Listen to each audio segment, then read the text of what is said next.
Hello friends, ఎన్నాళ్ళో వేసిన తరుణంలో వచ్చిన శుభవేళ అన్నట్లుగా కావ్యపడినటువంటి కష్టాలకు స్వస్తి పలుకుతూ తన భర్త రాజ్తో అలా షికారుకు ఔటింగుకు బయలుదేరుతున్నటువంటి సమయంలో శకుని వారసులైనటువంటి రుద్రాని రాహుల్ ఎలాగైనా రాజ్ కళ్యాణ్ యొక్క డిన్నర్ చేసేటువంటి శుభవేళను షికారుకు వెళ్ళేటువంటి శుభవేళను నాశనం చేయాలనేటువంటి ప్రీ ప్లాన్డ్ క్రిమినల్ మైండ్తో వారి యొక్క షికారును క్యాన్సిల్ చేయడానికి శతవిధాల ప్రయత్నం చేస్తారు. దీనిలో భాగంగా రాహుల్ ఒక ప్లాన్ వేసి ఈరోజు బోర్డు మీటింగు చాలా ఇంపార్టెంట్ మీటింగ్ ఉంది, ఎట్టి పరిస్థితుల్లోనూ ఈరోజు కంపెనీకి ఆఫీస్కు వెళ్ళి బోర్డు మీటింగులో పాల్గొనాలి, మామయ్య గారు చెప్పారు అని రాహుల్ రాజుతో చెప్తాడు. నాకేం చెప్పలేదే, ఎందుకు కాల్ చేస్తా అని అనగా వద్దొద్దు, ఏం వద్దు, మనం ఎట్టి పరిస్థితుల్లోనూ ఈరోజు ఆఫీస్కు వెళ్ళి తీరాల్సిందే రాజ్ అని వాదిస్తాడు. దీనితో స్వప్న ముందుగానే ఎలాగైనా తన యొక్క మా అత్తగారైనటువంటి రుద్రాని రాహుల్ యొక్క నీచపు బుద్ధిని తెలుసుకొని వీళ్ళను ఎలాగైనా కానీ ఆపి తీరాలని, కావ్య తర్వాత రాజు యొక్క ఆనందానికి వారి యొక్క టూర్ను ఎటువంటి పరిస్థితుల్లోనూ క్యాన్సిల్ చేయకూడదని భావించినటువంటి స్వప్న తన చెల్లెలి క్షేమం కోరి రాహుల్కు లూజ్ మోషన్స్ అయ్యేలాగా కేవలం టాయిలెట్కే పరిమితం అవ్వాలని ఒక జ్యూస్ను తన చేతులతో కల్పించి ఎన్నడూ లేని ప్రేమను ఒలికించి రాహుల్తో ఆ జ్యూస్ను తాపిస్తుంది. దీనితో చేసేది లేక రాహుల్ ఆ జ్యూస్ను తాగి ఎలాగైనా వాళ్ళని అడ్డుపడాలని శతవిధాల ప్రయత్నం చేస్తాడు. దీనిలో భాగంగా రాజుతో కొద్దిసేపు వాగ్వాదానికి దిగుతాడు. లేదు, ఈరోజు మీరు ఎక్కడికి వెళ్ళడానికి వీలు లేదు, మనం ఎలాగైనా ఈరోజు బోర్డు మీటింగుకు వెళ్ళి ఆఫీస్కు అటెండ్ అవ్వాలి అని రాజుతో వాగ్వాదానికి దిగుతాడు. సరే, ఇదంతా ఏంది, ఎప్పుడు, ఎందుకు, ఏం మీటింగ్ ఉంది, ఎందుకు ఇంపార్టెంట్ మీటింగ్ ఉంది, నాకు తెలియని ఇంపార్టెంట్ మీటింగ్ ఎందుకు ఉంది అని రాజు ప్రశ్నల మీద ప్రశ్నలు వేస్తున్నటువంటి తరుణంలో రుద్రాని అక్కడికి చేరుకొని ఆఫీస్కి వెళితే నష్టం వచ్చేది ఏముంది, వెళ్ళొచ్చు కదరా, ఈరోజు ఇంపార్టెంట్ మీటింగ్ ఉంది అంటున్నాడు రాహుల్ అని రుద్రాని ఇంటర్ఫియర్ అవుతుంది. దీనితో అన్నే టైంలో ఇంకా రాహుల్కు తన భార్య ఇచ్చినటువంటి స్వప్న జ్యూస్ బాగా పనిచేసి అక్కడి నుంచి హఠాత్తుగా ఈ టూరు క్యాన్సల్ ప్రోగ్రామ్ను నాశనం చేయనటువంటి ప్లానింగ్ పూర్తిగా విఫలమైపోతుంది.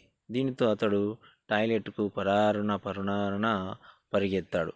మళ్ళీ వచ్చి మనం ఎట్టి పరిస్థితుల్లోనూ ఆఫీస్కు వెళ్ళాలని అతనితో మాట్లాడుతున్నటువంటి తరుణంలో మళ్ళీ కడుపులో గుడుగుడ అంటూ టాయిలెట్కి వెళ్తాడు. ఇలా వెళ్ళగానే ఇంకా నా ప్లాను సక్సెస్ అయ్యిందని స్వప్న మనసులో అనుకొని కావ్యతో ఇలా చెప్తుంది. మీరు ఇంకా సంతోషంగా హ్యాపీగా తిరిగి వెళ్ళిరండి, మీ యొక్క డిన్నర్ను ఆ హోటల్కి వెళ్ళి డిన్నర్ చేసి హ్యాపీగా ఇంటికి తిరిగి రండి అని స్వప్న తన సిస్టర్ అయినటువంటి కావ్యతో చెబుతుంది. ఇంతటితో రాహుల్ పీడ వదిలించుకొని కావ్య రాజు ఇద్దరు వెళ్ళిపోతారు.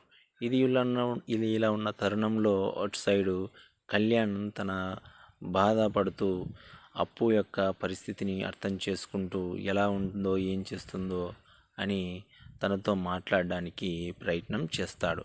కానీ అప్పు మాత్రం, ఎందుకు నువ్వు ఇలా నాకు కాల్ చేసి నన్ను బాధ పెడతావు, ఇంతవరకు జరిగినది సాలదా, నాకు పెళ్లి సంబంధాలు చూస్తున్నారు, ఇంతటితో ఇంకా మనం స్టాప్ చేద్దాం అని మాట్లాడుతుంది. అంతేకాకుండా ఇంకా రాజ్ కావ్యాలు డిన్నర్కు హోటల్కు వెళ్ళి రిజర్వ్డ్ సీట్లో కూర్చొని అక్కడ కొద్దిసేపు ఆ ఎన్విరాన్మెంట్ను, ఆ చుట్టుపక్కల ఉన్నటువంటి కపుల్స్ను చూస్తూ ఎంజాయ్ చేస్తూ ఉంటారు. ఇలాంటి సిచ్యువేషన్లు మళ్ళీ రావాలి, నన్ను మళ్ళీ తీసుకొని వస్తావు కదా రాజ్ అని కావ్య తన భర్తతో అంటుంది. ఇది జస్ట్ ఆరంభం మాత్రమే, ఇటువంటి సందర్భాలు ఇంకెన్నో వస్తాయి అని తన భార్యను సంతోషపెట్టడానికి రాజు ప్రయత్నం చేస్తాడు. ఇదే ఉన్నటువంటి తరుణంలో అప్పు కళ్యాణ్లు కూడా దగ్గర అయ్యేటువంటి సిచ్యువేషన్లు చాలా చాలా అంటే చాలా కనిపిస్తున్నాయి. రాజు కళ్యాణ్ అప్పు గురించి ఆలోచన చేస్తూ అప్పుకు మంచి జీవితాన్ని ప్రసాదించాలని, ఇరుగు పొరుగు సూటిపోటి మాటలను ఎలాగైనా తగ్గించేయాలని, తన తన తన మీద వచ్చినటువంటి నిందను తానే తన ద్వారా వచ్చినటువంటి నిందను తానే తుడిపేయాలని పెళ్ళికి సిద్ధమయ్యేటువంటి ఆలోచనలు ఒక ప్రేమ విత్తనం అనేది మొలుస్తూ ఉంది.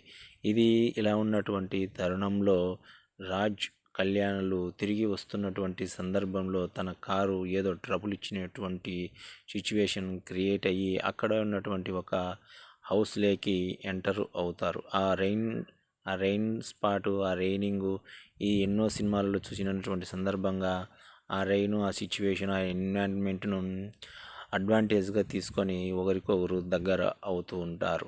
ఇది రాజ్ కళ్యాణులకు దగ్గర శుభపరిణామంగా ఇన్ని రోజుల నుంచి వాళ్ళు పెద్దలు అనుకున్నట్లు శోభనం చేయించాలి రాజుకు, కావ్యకు అనేటువంటి ఆలోచనలు ఈ రోజుతో అవి పూర్తి అవుతాయినట్టు తెలుస్తున్నది. రేపు తర్వాతి ఎపిసోడ్లో రాజ్ కావ్యాల యొక్క శోభనం సిచ్యువేషన్ అనేది మనకు అర్థమవుతున్నది. సో ఇది ఫ్రెండ్స్, ఈ వీడియో మీకు నచ్చినట్లయితే చిన్న లైక్ కొట్టడం మాత్రం మర్చిపోకండి. అలాగే కొత్తవారు ఎవరైనా చూస్తున్నట్లయితే సబ్స్క్రైబ్ చేసుకోండి. Thank you very much watching this video.